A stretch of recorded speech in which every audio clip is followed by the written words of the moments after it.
And that's what's been just awesome to watch right now, right? Just the pain and the heartbreak of this final day, the final round after a fantastic tournament. And yet here they are, the two of them, as we see the toss for colors happened right now as Gukesh takes his pick and he will start with, I believe, the black pieces. We see him sitting down there. So he's going to start with 3 minutes on the clock. For Praggnanandhaa, it will be 2.5 minutes, but they get an extra 2 seconds. David, that's a 30-second bonus for playing black. How do you see that as the odds?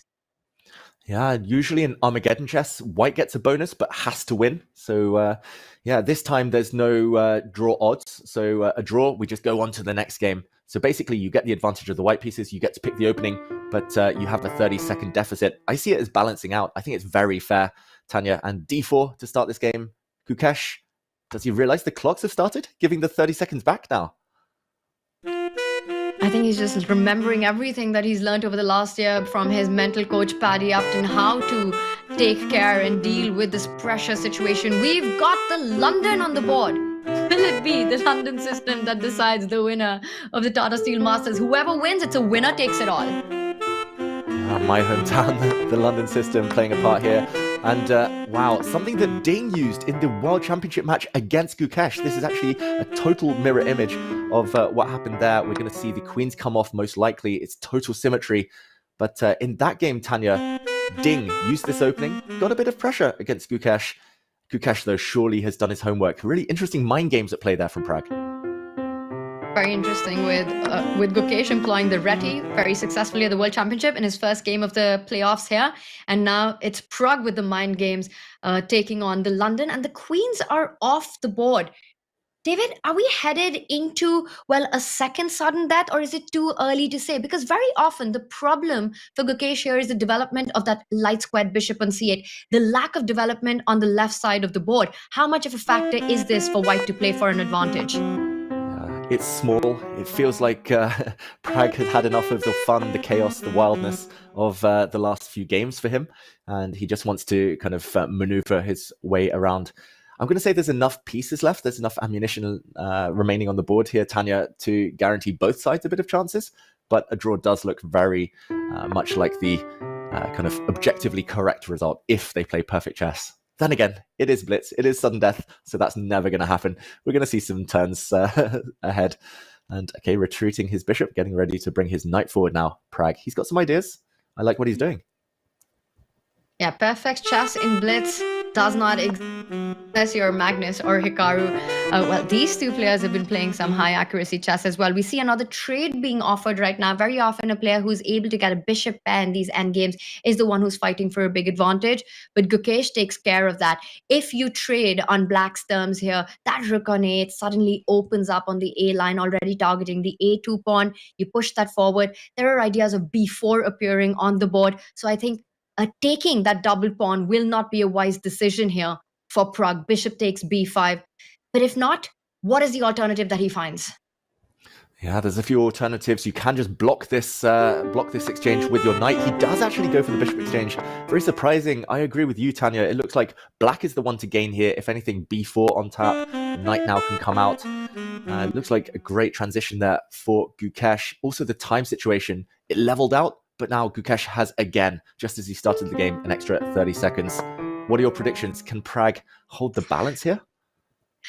How do you predict anything in a blitz playoff, in a sudden death like this one, where it's only a best of one, David?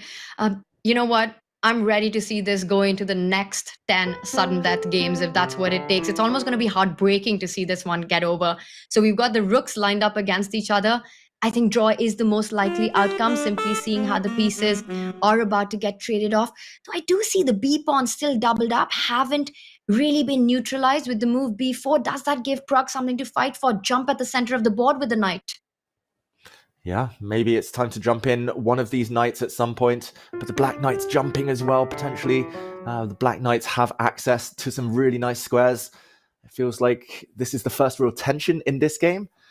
Gukesh with some questions to answer. I'm not even sure who I'd pick right now, to be honest. Probably the side with more time on the clock, Tanya. I think that's the only way we can separate them right now. Gukesh with a few extra seconds. I think they are going to count because some critical decisions do lie ahead as he jumps in with his knight attacking that B pawn.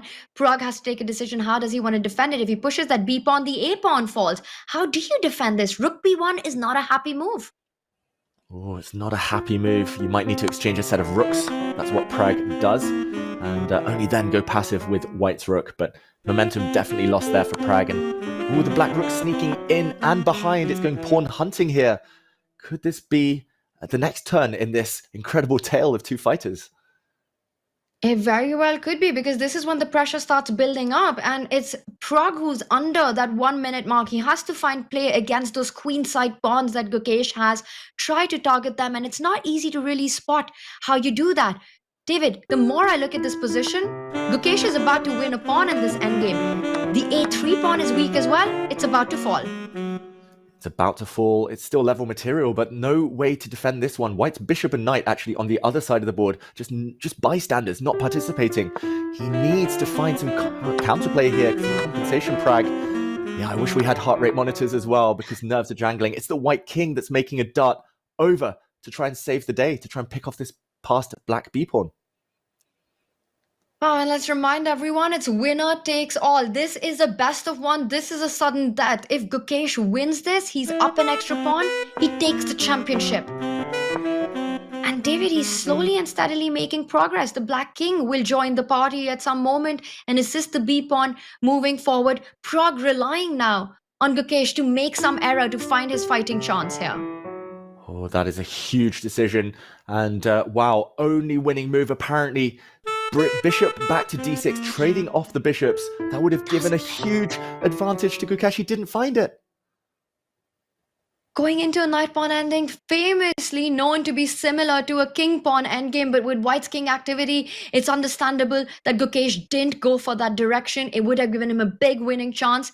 And now, if he does the same, David, does he have that opportunity? Because the bishop on b8 is still trapped. Yeah, he should exchange bishops. The difference now is that the black knight would have been jumping in and winning some of White's kingside pawns. That would have been inevitable if he had traded bishops last move. He should still trade bishops here, Gukesh, before the white knight jumps in. Now it might be too late. The white knight will go pawn hunting in the near future. It looks like Pragg is back in it. 20 seconds though. The clock's still going to play a huge role. It's the main piece in this position right now. The clock is as Pragg's king marches forward, but the king side has been left vacant. It's completely deserted as the white king and knight are on the other side of the board. Is it time for Gukesh to jump in with his knight and start targeting the king side pawn? Get that knight on e4. He's calculating what happens. The f pawn kicks that knight out. How does he keep the pressure? David, the material's about to be neutralized. It's a balanced endgame. It's a balanced endgame. The only question is whether Gukesh can do anything before the white king gets back into the game. The white king is so far away, but it looks like Pragg has everything covered. A draw very, very likely now. We might get another game, barring a miracle. White's knight coming back to save the day. And everything balancing out, Tanya. After a bit of drama, missed opportunity for Gukesh. Yeah, notice the rush with which Pragg brings the forces back towards the king side. King c6, king c5, the knight from a5, getting into the defense from that c4 square. And it's a 4 versus 4 on one side of the board. We're headed towards a second sudden death game. Gukesh needs to be a little careful with that knight. You know, it's too far into Pragg's territory. Just make sure there's a way home. And it comes back. Ooh, just in time. You were right, Tanya. If the white king had got one or two more moves, the black knight would have been trapped. But now it has an escape route out of the position. Pragg about to give a check, force the black king back where it came from, offering a repetition now. Pragg basically offering a draw. Gukesh says no, he goes the other way with his king. Will this game continue? Gukesh and repetition is just not a story that we get to see. The game does continue, David. And now will we see a draw being played out? He found the only move there, by the way, Pragg, to save the pawns. He needed to defend with his knight passively to protect his kingside pawns. All these knight forks, all these knight jumps, suddenly Gukesh is being outplayed. Tanya, he's only got one move not to lose a pawn. He doesn't find it. Knight g4 check was a big idea. Whoa, Praggnanandhaa, he's winning now, David. He's just won a pawn. And the white king. Oh my goodness. Gukesh has given up his knight.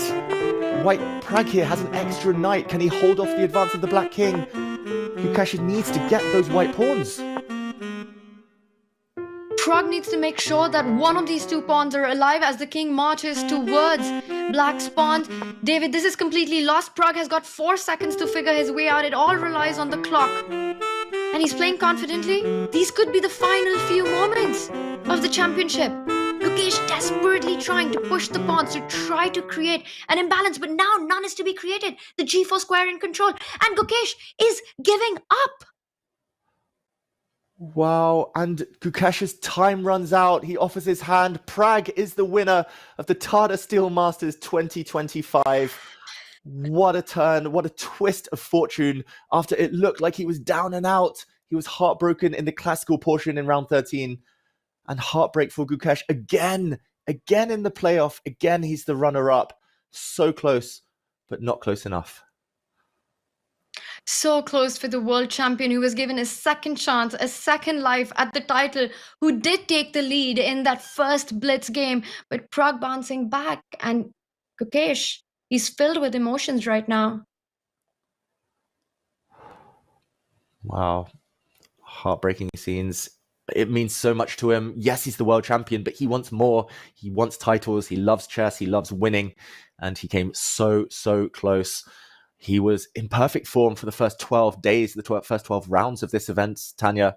But today, it just hasn't gone his way. It's a mix of bad fortune and just his opponents being inspired. We have to congratulate Pragg, but for Gukesh, a setback. Yeah, and you can see the pain in him right now, having given this opportunity. What a tournament he had, what a run he had, staying undefeated until this very last day.